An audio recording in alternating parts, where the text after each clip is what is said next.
Әлем чемпионаты деп осын айт. Түнде Португалия мен Хорватия құрамалары арасында сұмдық тартысты матч өтіп, барлығы Португалияның зорға дегенде келесі кезеңге өтуімен аяқталды. Модрич не себепті төрешілерді кінәлады? Португалияның келесі қарсыласы кім? Ойыннан кейін футболшылар не айтты? Осылардың барлығы біздің бүгінгі шығарылымда. Видео басталмас бұрын қазақ тіліндегі футболға қатысты арнамызды қолдап тіркеліп, видеоға лайк басуларыңызды сұраймын. Ендеше бастадық. Алдымен ойынға кішігірім шолу жасап өтейік. Айта кетерлік нәрсе, осыдан тура бір жыл бұрын дәл осы күні Диего Жота қайғылы жағдайда өмірден өткен болатын. Сол себепті де Португалия Хорватиямен болған бұл матчта орасан зор мотивациямен ойнады. Шынымен де Португалия ойынды өте жойқын бастады. Шамамен жарты сағат бойы олар қарсыластың айып алаңына баса көктеп кіріп, алма кезек шабуылдап Хорватияны біраз тұншықтырды. Алайда хорват қорғанысы сыр бермей бір тайм бойы төтеп бере алды. Ал нағыз қазақтың көкесі екінші таймда орын алды. 53-ші минутта Перишич Хорватияны алға шығарып, Португалияны жағдайын қиындатып еді, алайда португалдықтар дер кезінде лайықты түрде жауап қайтара білді. Алдымен 68-ші минутта Роналдо пенальтиді сәтті орындап гол соқты. Бұл оның әлем чемпионатының плей-офф кезеңіндегі ең алғашқы гол атанды. Ал соңғы 94-ші минутта Гонсало Рамош паспен гол соғып, Джокер атанып, өз құрамасына жеңіс алып келді. Бұл матч нағыз әлем чемпионатына татитындай өрбіді. Қос құрамада келесі кезеңге өту үшін барынша шайқасты. Алайда амал қанша, бұл футбол. Қалайда біреуі ғана келесі кезеңге өтуі тиіс. Бұл матчта шіркін не болмады? Нағыз биг драма шоу деп осын айтсақ болады. Португалия пайдасына белгіленген пенальти жанкүйерлер арасында дау тудырды. Хорватияның бірнеше голы офсайд деп танылып, есепке алынбады. Әсіресе кездесудің соңғы минуттарында Гвардиолдан соққан голы әлі де қызу талқыланып жатыр. Алайда төрешілер барлығын тексеріп, офсайд болғандығын мәлімдеді. Енді Португалия келесі кезеңде Испаниямен түйісетін болады. Нағыз ғаламат матч болғалы тұр. Кім жеңеді деп ойлайсыздар? Коммент қалдыруды ұмытпаңыздар. Әрі қарай біз ойыннан кейінгі футболшылардың даулы пікірлерін назарларыңызға ұсынамыз. Одан бұрын еңбекті бағалап арнамызға жазылып, видеоға лайк басуларыңызды сұраймын. Дәл осындай стильде әлем чемпионатының сұмдық матчтарына талдау жасап тұрамыз. Сондықтан бізбен бірге болыңыздар. Ендеше жалғастырайық. Қиын ойын болды. Меніңше біз эмоциялық тұрғыдан тым көп ерік беріп, тізгінді қолдан шығарып алдық. Негізі олай істемеуіміз керек еді. Матчты жақсы бастадық. Алғашқы 15-20 минут өте сәтті өтті. Бірақ кейін қарсыластың ыңғайына көніп бақылауды жоғалттық. Соған қарамастан бұл жақсы жеңіс. Ең бастысы келесі кезеңге өттік. Бақылауды сәл жоғалтқанымыз сол-ақ еді, соның кесірінен соңында жапа шектік. Бірақ тәуекелге бару керек сәтте өз-өзімізді жинақтай алдық. Одан кейін тым терең артқа қарай шегіндік. Олай істеудің қажеті жоқ еді. Мұнымыз Хорватияға допты тартып алып, айып алаңына әуелете пастар шығаруға мүмкіндік берді. Бұл өте эмоциалды, жүйке жұғартқан ойын болды. Біз әсіресе екінші таймда әлдеқайда жақсырақ ойнадық. Көптеген мүмкіндіктер жасадық. Басымдылық бізде де болды. Бірақ өкінішке орай 2 гол жіберіп алдық. Қазір сезімге ерік бермеу мүмкін емес. Жігіттерге айтар өкпем жоқ. Олар соңына дейін күресті, барын салды. Екінші голды соғаты өте жақсы мүмкіндіктеріміз болған еді. Қазір бұл жеңілісті қабылдау өте қиын болып тұр. Біз әлем чемпионатынан осылай ерте кетуге лайық емес едік. Португалиямен терезесі тең дәрежеде ойын көрсеттік. Матч аяқталғаннан кейін Криштиану Роналду өзінің бұрынғы әріптесі Лука Модричті құшақтап жұбатты. Содан соң қайтыс болған Португалияның бұрынғы шабуылшысы Диего Жота өнер көрсеткен номерлі жейдені киіп алып, көзіне жас алды. Біз бұл күннің біз үшін қандай маңызға ие екенін жақсы білдік. Мұны іштей толықтай сезіндік. Біз Диего Жота үшін, өзіміз үшін және бүкіл Португалия үшін жеңіске жеттік. Бүгін бізге қиындықтың қандай екенін сезінуге тура келді. Осындай ауқымды турнирде жеңіске жету үшін біз шыдап, төтеп беруді үйренуіміз керек. Көрермендер үшін өте қызықты матч болды. Бірінші таймда ойынды біршама бақылауда ұстап едік, ал екінші тайм аласапыран болып кетті. Олар гол соққан соң біз қобалжыдық. Бірақ пенальтиден гол соққаннан кейін командада үлкен эмоционалды серпіліс болды. Содан кейін ойын жеңілдеді. Әрине қиындықтар одан кейін де болды, бірақ бұл турнирдің деңгейі осындай. Біз алға жылжуымыз керек.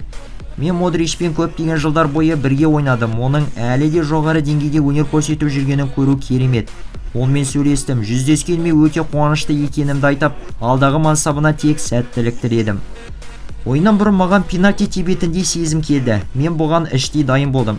Шынымды айтсам, бұл оңай емес, жүрек соғысы жиілейді. Бірақ та мен өз интуицияма сенуге және гол соғатыныма шүбә келтірмеуге тырыстым. Негізінен Хорватия бұдан да әлдеқайда жоғары нәтижеге лайықты еді. Кейбір жағдайлар біздің зиянымызға қарай шешілді. Ойындағы пенальтиге келер болсақ, мен VAR жүйесі алғаш енгізілген кездің өзінен-ақ оны ұнатпайтынымды айтқанмын. Уақыт өте келе бұл жүйенің кейбір сәттерде пайдасы тиетін болды, бірақ қазір оны дұрыс қолданбайды. Төрешілер кейде команданың атағына, статусына қарап шешім қабылдайды. VAR тек 200% анық қателік болғанда ғана іске қосылуы керек.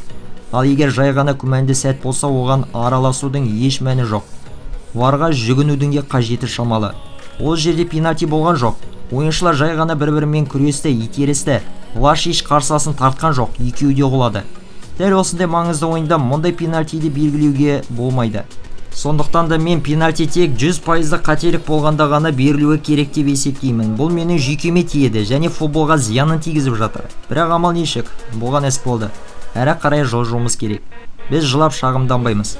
Дегенмен әрине кейбір нәрселер жаныңа батады, өйткені мұнда тағдыры шешіліп жатыр. Бұл сенің бүкіл ісіңе, көңіл күйіңе, төккен терімен жігеріңе тікелей әсер етеді.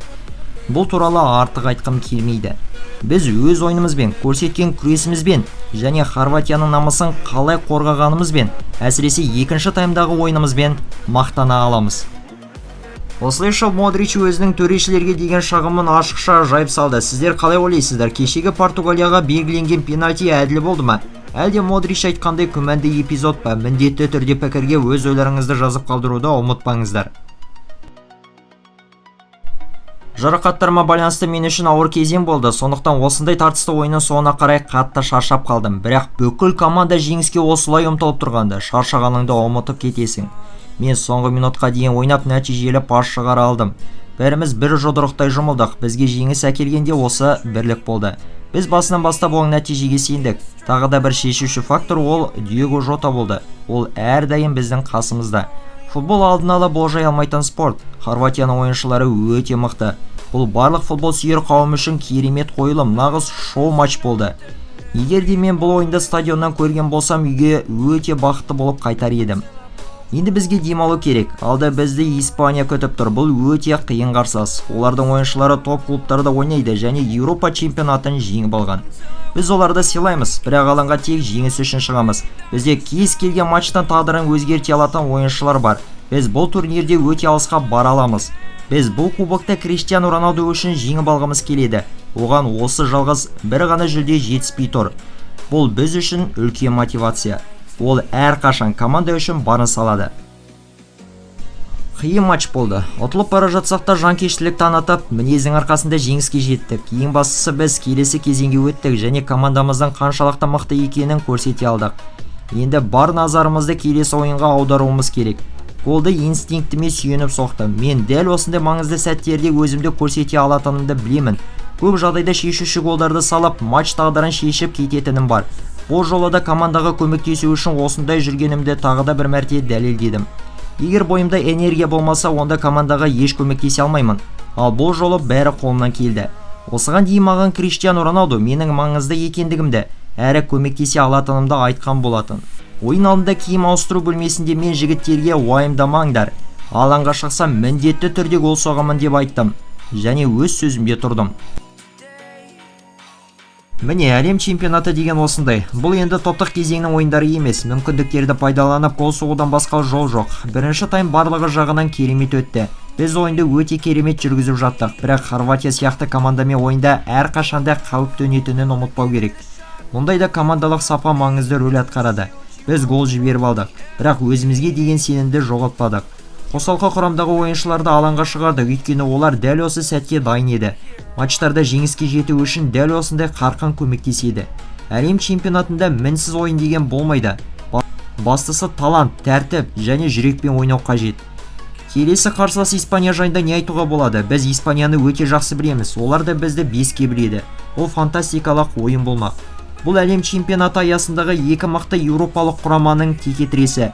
Қос командада допқа иелік етіп жылдам гол соғуға тырысады. Керемет кездесу күтіп тұр.